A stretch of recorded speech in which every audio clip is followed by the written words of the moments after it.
Tratado de Neuroespiritualidade e Psicologia Transpessoal, a integração consciencial da mediunidade. Autor, Rafael Siqueira Macedo, psicólogo clínico e médium em desenvolvimento na Casa de Chico. Inspiração, Caboclo Pena Preta. Apresentação e introdução autoral. Meu nome é Rafael Siqueira Macedo. Sou psicólogo clínico e, acima de tudo, um médium em pleno processo de desenvolvimento na Casa de Chico. A elaboração deste texto nasce do entrelaçamento profundo entre a minha prática profissional na ciência da mente e a minha caminhada prática nos bastidores do invisível. A partir das minhas experiências pessoais, das dores e belezas do desabrochar mediúnico e da observação atenta dos fenômenos que nos cercam, tudo isso amparado e inspirado pelas intuições e pela firmeza do Caboclo Pena Preta, senti a necessidade de construir esta ponte. O objetivo primordial deste trabalho é colaborar ativamente para o desenvolvimento mediúnico do corpo de médiuns da Casa de Chico. Formulei este esboço e tratado como uma ferramenta de colaboração, acolhimento e auxílio técnico-espiritual para o desenvolvimento mediúnico pessoal de cada irmão de jornada. Paralelamente, coloco este material à inteira disposição dos dirigentes da nossa casa, caso entendam que suas reflexões, tabelas e correlações possam ser aproveitadas na orientação doutrinária e pedagógica da nossa egrégora. A mediunidade, historicamente relegada aos domínios do misticismo ou da patologia psiquiátrica, emerge na contemporaneidade como um objeto legítimo de investigação na fronteira das ciências cognitivas. Sob a ótica da neuroespiritualidade e da psicologia transpessoal, propõe-se aqui um modelo integrativo. A mediunidade não como uma aberração neurológica ou privilégio místico, mas como uma propriedade intrínseca da consciência humana estendida. Unindo a base experimental do espiritismo kardecista, a riqueza teológico-simbólica da Umbanda, os construtos da psicologia profunda e a neurofisiologia, este tratado busca ser um mapa seguro para florescer consciente das nossas faculdades. Capítulo 1. A raiz epistemológica, da psique humana ao princípio inteligente. Para compreender a manifestação mediúnica e guiar seu desenvolvimento, é imperativo resgatar a etimologia da palavra psicologia, do grego psique, que significa alma, e logos, que significa estudo. A fragmentação da ciência positivista distanciou a psicologia de sua gênese, transformando-a exclusivamente no estudo do comportamento e dos processos cognitivos superiores baseados no cérebro físico. No entanto, quando realinhamos a psicologia à sua raiz, a fenomenologia mediúnica passa a ser entendida como a interação dinâmica entre diferentes níveis de consciência. O espiritismo postula que a alma é o princípio inteligente do universo, individualizado e imortal, que utiliza o corpo físico como um simulador de realidade densa. A mediunidade, portanto, funciona como um canal de comunicação interdimensional, onde o complexo mente-cérebro atua não como gerador da consciência, mas como um filtro transdutor. Capítulo 2. Personalização versus personificação, o filtro do inconsciente. No setting clínico, no desenvolvimento mediúnico e na análise do transe, a psicologia estabelece uma distinção crucial entre dois processos que operam diretamente na expressão mediúnica: personalizar, o ato de moldar, colorir e traduzir uma informação através dos filtros da própria individualidade, história de vida, crenças e vocabulário do indivíduo. Personificar, a capacidade psíquica de dar forma corpórea, voz e contornos humanos a construtos abstratos ou dinâmicas internas. Subcapítulo 2.1 O diálogo com a psicologia analítica. Na abordagem junguiana, o inconsciente coletivo é habitado por arquétipos, matrizes energéticas universais. Sob uma leitura estritamente psicológica, as manifestações de linhas espirituais poderiam ser interpretadas como a personificação desses arquétipos. Por exemplo, na linha dos caboclos, temos o arquétipo do herói ou do homem primitivo, cuja função psíquica primária é a força, o vetor de direção, o instinto integrado e o aterramento. Na linha dos pretos velhos, temos o arquétipo do velho sábio, com foco na resiliência, acolhimento incondicional e transcendência do sofrimento. Na linha das crianças, o arquétipo é o puera aeternus, a eterna criança, representando espontaneidade, pureza, renovação e quebra de dogmas. E na linha de Exus e Pombagiras, temos a sombra integrada ou trickster, focados no movimento, transformação, sexualidade sagrada e a dinâmica das polaridades. Subcapítulo 2.2 A perspectiva transpessoal e autonomia espiritual. A neuroespiritualidade não anula a interpretação psicológica, mas a expande. Enquanto o reducionismo afirma que a entidade é apenas uma projeção do inconsciente do médium, o paradigma integrativo compreende que as entidades espirituais são consciências autônomas. Todavia, para se manifestarem na matéria, essas consciências precisam utilizar o maquinário psíquico do médium.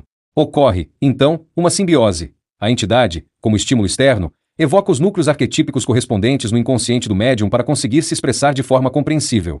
O desenvolvimento mediúnico saudável depende da compreensão de que ambas as perspectivas são reais e complementares, representam camadas concêntricas do mesmo fenômeno. Capítulo 3. A gradação do transe, da inconsciência à hiperconsciência. A consciência humana opera em um espectro de frequências e estados oscilatórios. No desenvolvimento mediúnico, a variabilidade do transe reflete o nível de acoplamento entre o perispírito do desencarnado e o campo bioenergético do médium. Este espectro vai da inconsciência antiga, com supressão do ego, passa pela consciência intermediária com coparticipação ciente, até chegar à hiperconsciência evolutiva, caracterizada pela expansão e alta lucidez. Subcapítulo 3.1 A mediunidade inconsciente ou sonambúlica. Historicamente comum no século XIX, caracteriza-se pela supressão temporária das funções egóicas do médium. O córtex frontal do indivíduo é virtualmente inativado no que tange ao controle volitivo, operando em amnésia lacunar pós-transe. Na atualidade, observa-se um declínio estatístico desse padrão de manifestação. Subcapítulo 3.2 A mediunidade consciente. O padrão predominante na transição planetária atual e o alvo primário dos processos modernos de desenvolvimento. O médium atua como um tradutor simultâneo. Ele percebe a onda mental da entidade, decodifica-a em frações de segundo através de seu próprio repertório lexical e neurológico, e mantém a lucidez sobre o ambiente ao redor. Não a perda de si, mas sim o compartilhamento do espaço psíquico. Subcapítulo 3.3 A mediunidade hiperconsciente. O ápice do desenvolvimento mediúnico moderno. Longe de representar um desligamento ou um apagamento da identidade, a incorporação hiperconsciente representa uma expansão geométrica da percepção. O médium não perde a consciência. Ele a expande a ponto de ser capaz de discernir perfeitamente o seu próprio tônus emocional da frequência vibratória da entidade, monitorar o ambiente físico tridimensional enquanto processa, simultaneamente, as impressões e memórias do espírito comunicante, e sustentar uma presença testemunha de alta fidelidade, atuando como um co-criador consciente do fenômeno terapêutico. Capítulo 4. Psicopatologia e fenomenologia, ansiedade, despersonalização e hipercontrole. O limiar entre a sensibilidade mediúnica e o sofrimento psíquico é tênue, exigindo do terapeuta e do orientador espiritual um profundo discernimento diagnóstico para auxiliar o neófito. Durante o processo de eclosão ou desenvolvimento mediúnico, a instabilidade energética pode mimetizar ou desencadear quadros de ansiedade paroxística. Subcapítulo 4.1 Despersonalização e desrealização. Sob forte estresse ou desalinhamento vibratório, o cérebro pode acionar mecanismos de defesa neurocognitivos conhecidos como despersonalização, quando a pessoa não se reconhece no próprio corpo, e desrealização, quando o ambiente parece artificial ou um cenário. Na clínica biopsicossocial, esses fenômenos são sintomas de transtornos ansiosos ou dissociativos. Contudo, na dinâmica mediúnica, eles representam frequentemente um afrouxamento dos laços perispirituais. Se o indivíduo carecer de ferramentas de inteligência emocional, o medo desses estados gera um ciclo de retroalimentação. Subcapítulo 4.2 O paradoxo do hipercontrole. A ansiedade ativa o sistema nervoso simpático, inundando o organismo de cortisol e adrenalina, o que hiperativa o córtex pré-frontal dorsolateral, que é a central de controle do ego. O médium em desenvolvimento que tenta obsessivamente controlar se está incorporado ou fingindo cria uma barreira refratária intransponível. A mecânica do acoplamento exige entrega e relaxamento neuromuscular. A hiperobservação cinde o fluxo de sincronização. Capítulo 5. Acoplamento áurico e sincronização vibracional. O fenômeno vulgarmente denominado incorporação é, em termos científicos, um acoplamento áurico ou ressonância de campos eletromagnéticos. Toda consciência emite uma assinatura vibratória específica. O acoplamento ocorre através da lei da afinidade sintônica. Para que a sincronização seja harmônica e estável no desenvolvimento, o campo do médium precisa operar em maleabilidade e resiliência psíquica.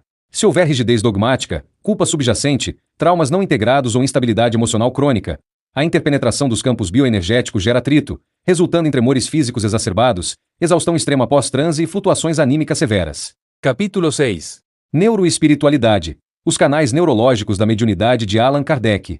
A grande contribuição da neuroespiritualidade moderna é propor que o cérebro humano possui circuitos específicos dedicados à tradução do fenômeno mediúnico. Allan Kardec, em O Livro dos Médiuns, catalogou exaustivamente as diversas modalidades de manifestação. A seguir, apresentamos uma correlação entre a classificação kardecista e as interfaces neurofisiológicas. Na psicofonia, onde o espírito fala através do médium, a interface envolve a área de Broca e a área de Wernicke, com modulação dos circuitos motores da fala.